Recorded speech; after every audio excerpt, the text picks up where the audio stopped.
Bonjour Bonjour, bonjour. tout le monde, merci de revenir pour cette 12e émission.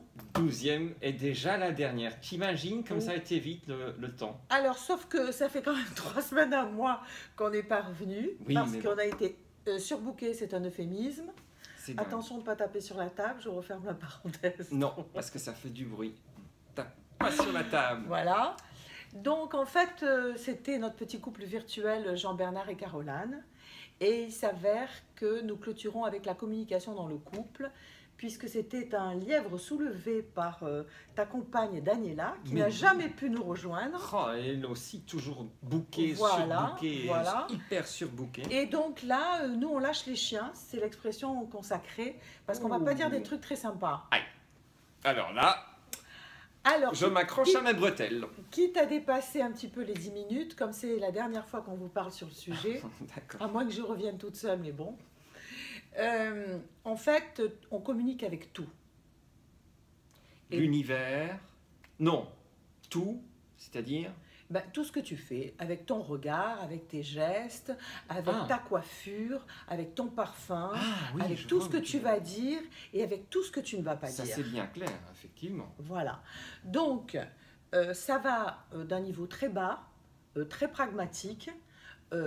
Tu racontes ta journée le soir quand tu arrives, sans justifier de l'endroit où vous êtes allé, monsieur ou madame. Et ça peut effectivement créer des conflits dans le couple, non? Ben, c'est-à-dire que lorsque tu rentres de ta journée de travail, hein, la moindre des choses, c'est de partager quelque chose avec ton compagnon ou ta compagne ou ton mari ou ta femme. Bien, Dans l'idéal. dans l'idéal. Quand on est très fatigué, très souvent, on se tait. On se dit, bon, c'est pas grave. On a envie de décompresser. Voilà, on a parlé toute la journée, si on est un commercial, si on a des clients, hein, voilà, ou une patientèle. Ça sent Donc, vécu. Voilà, on n'a pas du tout envie, quand on rentre, de s'en rajouter une couche. On reste comme ça. Excepté quand on n'a pas travaillé, qu'on est allé ailleurs. Qu'est-ce qu'on va faire? Eh bien, on a fait des on cachotteries. va donner des précisions. Oh là là, que je suis fatiguée, j'ai dû faire ça, j'ai dû faire ça, j'ai dû faire ça, j'ai dû faire ça. Ça sent vécu, là. Voilà. Mais on n'est plus dans le cas de Jean-Bernard. Ou bien c'est Jean-Bernard, un Ben, petit peu. c'est-à-dire que c'est la base, un des fondamentaux de la psychologie comportementale. Tu te justifies, par définition, c'est qu'il y a une once, au moins une once de culpabilité derrière. Sinon, quand tu arrives, tu communiques pas. Ou alors tu communiques naturellement, spontanément, t'es vanné, tu t'avachis et puis tu bouges pas. Et puis bon, Ça, là... je connais ce genre de situation. Ah, tu vois, alors le vécu, c'est pour tout le monde. Hein. Mais de visu. Ah, on y passe Moi, tous. je ne suis pas dans ce cas-là, mais je connais justement des gens qui s'avachissent. Bon, alors, de la même manière, Jean-Bernard et Caroline sont dans un dîner. Ah. Alors, il y en a peut-être un des deux qui va communiquer plus que l'autre, ou carrément qui va dépasser les bornes dans l'autre sens, qui va trop s'exprimer, qui va monopoliser la parole. Oui. Voilà. Et déjà, Alors, ouais, ça- s'il y en a un qui est fatigué, déjà, pour commencer. Voilà. Donc, derrière son discours, il communique « je suis le plus important ». Regardez-moi dans le couple, je préfère, je suis... Oui. Voilà. Parce que c'est peut-être le contraire, c'est celui qui a un déficit d'image dans le couple. Oui, je comprends ce que tu veux dire. Voilà. Il veut se mettre sur un piédestal. Voilà, enfin dans sa tête, hein, il se Oui, met oui, sur un oui. piédestal, mais très souvent il dérange les gens. Mais là, ça Voilà. peut être aussi bien dans le cas féminin que masculin. Ah oui, Oui, une oui, fois, oui. je dis le, lui, Oui, une fois je oui, dis oui. elle, oui, oui, D'accord, oui. oui, oui. On va dire la personne, oui, oui. Non, non on n'est pas du tout dans ce style-là, Sven. Tu Non, sais très- mais bien sûr, Nous on est sommes pas- au-dessus de tout ça. Oui, nous ne sommes pas sexistes, Oh, enfin. Bon, voilà. Et si vous voulez, ce qui est important, c'est de partager ce qui est positif, de partager ce qui est négatif, mais de ne pas surcharger de manière à ce que la communication ne vire pas dans le parasitage. Donc, Soyons précis. eh bien, tu épouses pour le meilleur et pour le pire, tu communiques pas pour le pire. Tu communiques pour le meilleur. Oh, je sens qu'on va rentrer dans une autre dimension là. Voilà, c'est mieux si tu veux de ne pas faire Ah peser les lourds fardeaux de ton boulot, sauf quand le couple va chuter à cause de l'un des deux partenaires, parce qu'il y a un avocat à l'horizon qui s'approche parce qu'il y a un procès ou quelque chose comme ça. Donc là, le couple est obligé de partager. Mais quand tu reviens de ton job et le soir, tu commences à énoncer, et lui il m'a fait ci, là, machin, c'est pas possible. Tout le monde sait que dans le milieu du travail maintenant, c'est compliqué. Mais moi, j'avais compris au début de ton énoncé que tu voulais dire que, en fait, le mari ou la femme venait à la maison et disait j'ai fait ça, ça, ça, ça, pour se justifier parce qu'il a fait, en fait, des cachotteries, il a fait d'autres choses. Ah, mais ça existe, j'ai commencé par ça. Voilà, donc on est dans les deux cas de figure. On est dans les deux cas de figure. Je comprends. Oui.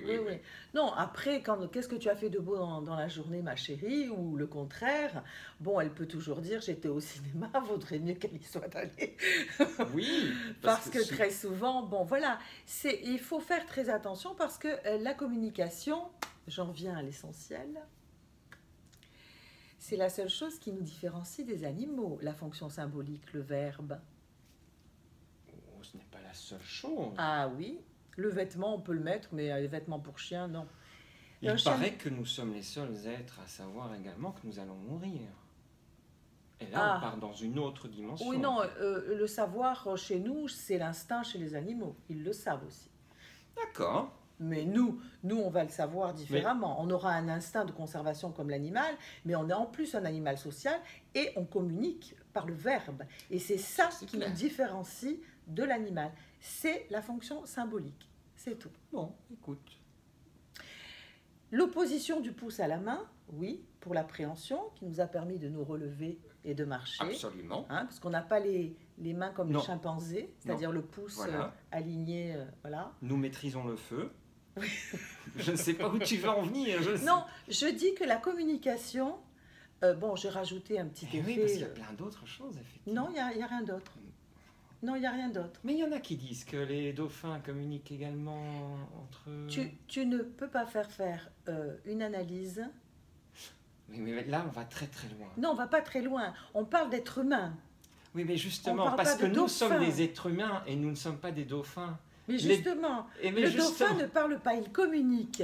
Mais moi, je viens de te parler du verbe, de la grammaire, de l'Académie française, de la fonction symbolique. Mais c'est clair que nous avons notre langage, mais eux, ils ont le leur. Oui, mais je te parle des mots, des verbes, écrire avec la main, communiquer, c'est typiquement humain. Il n'y a aucune autre forme de vie sur cette terre qui communique comme l'être humain. Ah mais non, ça c'est clair. Bon, parce que nous sommes des êtres humains. Voilà, bravo. Non, mais là, on va très très loin dans la psychologie. Pourtant, je ne sais plus si c'était Kierkegaard ou un autre qui disait on peut tout faire, on ne peut jamais savoir ce que pense une chauve-souris. On peut se mettre des ailes, on peut se mettre des radars, et voler presque comme une chauve-souris. Mais on ne saura jamais vraiment ce que c'est d'être une chauve-souris. Donc, nous, on est des êtres humains, donc on reste dans notre bulle et on ne sait pas ce que pense une chauve-souris ou une vache. Écoute-moi, Sven. Ok, tu as plus de... Tu n'es pas une chauve-souris et je ne sais pas ce que tu penses. Oui, mais là, on rentre de nouveau dans une autre dimension. Parce que qui te dit que je ne suis pas une libellule maintenant et que je suis sur une fleur en train de penser que je suis un être humain et d'avoir cette conversation avec toi? Eh bien, c'est bien ce que je dis. Je ne sais pas ce que tu penses. Donc, tu n'as pas besoin d'être une chauve-souris pour que je ne sache pas ce que tu penses. Pourtant, j'adore Kierkegaard. Soit. Je t'ai interrompu dans ton élan. Comme quoi, c'est ce que tu dis, je ne peux pas penser que tu es une libellule perchée sur une fleur. Donc, personne ne sait. Bon, il y a des experts en communication, puisque nous parlons de ce thème, qui vont regarder comment tu tiens tes mains et tout. On en avait parlé dans une des émissions avec Jean-Bernard et Caroline. Mais... de manière générale, la communication des êtres humains, leur appartient et à personne d'autre. Bon. Il n'y a personne qui parle. Personne qui parle que l'être humain. Non, mais trouve-moi des... Non, mais tu t'accroches. Tu t'accroches. Non, dis-moi qui parle comme un être humain et qui n'est pas un être humain. La communication de l'être humain, ok, les dauphins communiquent. Mais moi, je te parlais... la communication de Jean-Bernard et Caroline. Ce sont des êtres humains. Donc, quand ils rentrent chez eux, ils communiquent comme des êtres humains. Donc, ils utilisent la fonction symbolique. L'hémisphère gauche, le verbe, et l'hémisphère droit, les émotions. Absolument. Donc, si Jean-Bernard dit « Oh, Caroline, je t'adore, viens !» et en même temps, il la serre méchamment et elle sent avec son hémisphère droit que c'est forcé, les deux messages vont s'opposer et elle va sentir que c'est du toc. Ah bon? Eh oui. Eh oui, mais ça, c'est l'intuition féminine aussi qui joue un Pas petit seulement, rôle c'est là-dedans. scientifique aussi. Oui. Oui, c'est un psychologue qui s'appelle Winnicott et qui disait que l'enfant sent très bien comment il est porté par sa mère, choyé, si les bras de la Si maman c'est sincère ou pas. Voilà. D'accord. Si la maman dit je t'aime ma fille et qu'en même temps elle le serre. Ou alors la maman qui essaie de gronder sa petite fille ou son gamin et puis qui n'y arrive pas et donc l'enfant Intéressant. entend dans ses émotions qu'il ne va pas du tout être puni, Oui. qu'elle n'a pas du tout d'autorité et qu'il va pouvoir continuer de faire ce qu'il veut, eh bien il y a une opposition entre les deux hémisphères. Bon, là donc on est en plein cœur de la communication de l'être humain et c'est fondamental de rappeler que nous avons un cerveau supérieur, le néocortex. On n'est pas resté au niveau limbique et reptilien. Eh ben, écoute. On a poussé vers le haut, comme on s'est redressé et comme on s'est mis à parler. Mais voici donc ta conclusion. Non.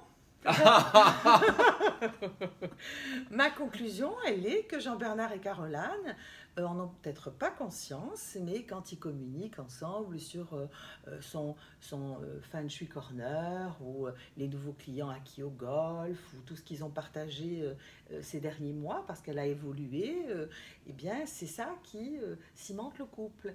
Et des animaux ne peuvent pas le faire. On ne peut le faire qu'avec la parole. Donc la communication est importante dans le partage du vécu. J'ai beaucoup de mal, excuse-moi, pour cette dernière émission. Je suis désolé. Pourquoi ? C'est la dernière émission. Pourquoi ça te fait mal où ? C'est comme s'il n'y avait que le couple humain qui est dans tes paroles, qui est au-dessus de tout cela. Est-ce que le papa pingouin, oui, le papa pingouin, oui, il fait crac-crac une fois par an. Oui. Eh bien, il reste fidèle puisqu'il ne fait que crac-crac avec une maman pingouin. Mais là, Donc, nous sommes... Et il communique ce fait à maman pingouin. Écoute, on va faire crac-crac, on va faire un bébé pingouin.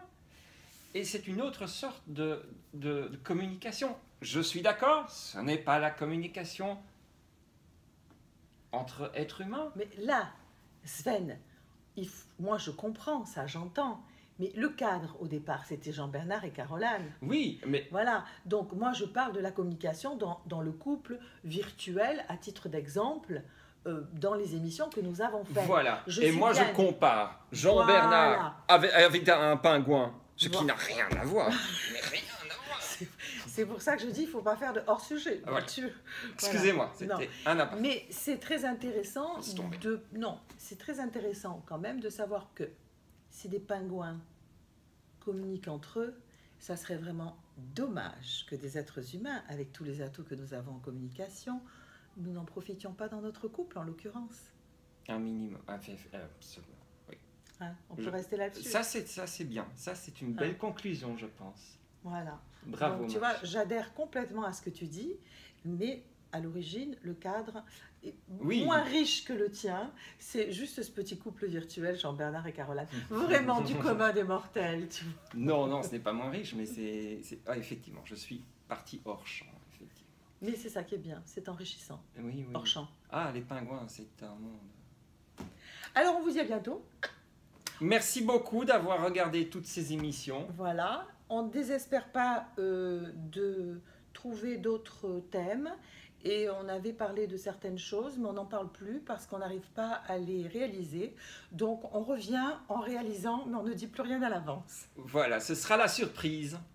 Voilà, merci infiniment. Merci beaucoup. À tous les abonnés, merci beaucoup. Au revoir. Au revoir.